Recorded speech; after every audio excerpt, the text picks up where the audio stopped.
सांगणार आहे शेवग्याच्या शेंगाची भाजी कशी बनवायची आहे. ते तेल गरम झालेलं आहे माझं, हे 5 पुरण टाकते. माझं झालेलं आहे हे मी कांदा बारीक केलेला आहे ते टाकते. त्याच्यामध्ये मी कांदा आणि लसूण वाटून घेतलेलं आहे. हे लवकर भाजावं म्हणून मी मीठ टाकते, हळद टाकते थोडीशी. माझा कांदा भाजलेला आहे. जिरा पावडर टाकते 2 चम्मच आणि तिखट मसाला टाकते 2-3 चम्मच आणि हा 1 चमचा गरम मसाला. टोमॅटो टाकला. थोडंसं पाणी टाकते मसाले भाजण्याकरता.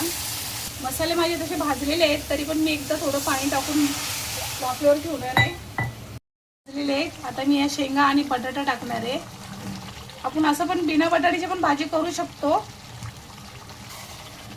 त्याला मिक्स करून घेते. आता मी मिक्स करून घेतलेलं आहे. आता मी पाणी टाकणार आहे याच्यामध्ये.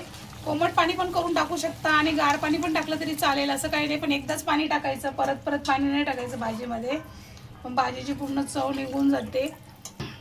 मी 2 ग्लास पाणी टाकलेलं आहे शिजायला. आता याला 10 ते 15 मिनटं लागतील. बघा माझी झालेली आहे. 10 मिनटं लागले मला शिजायला ही भाजीला. शेंगा मस्त नरम झालेले आहेत, एकदम मऊ मऊ आहेत. हे बघा. आणि हे बटाटा आहे ना असा मॅश करायचा याच्यामध्ये, म्हणजे भाजी थोडीशी घट्ट पण होईल. असा बटाटा मॅश करून घ्यायचा. शेवग्याच्या शेंगाची भाजी बनवून बघा. माझी रेसिपी आवडली तर लाईक करा, शेअर करा, कमेंट करा, सबस्क्राईब करा.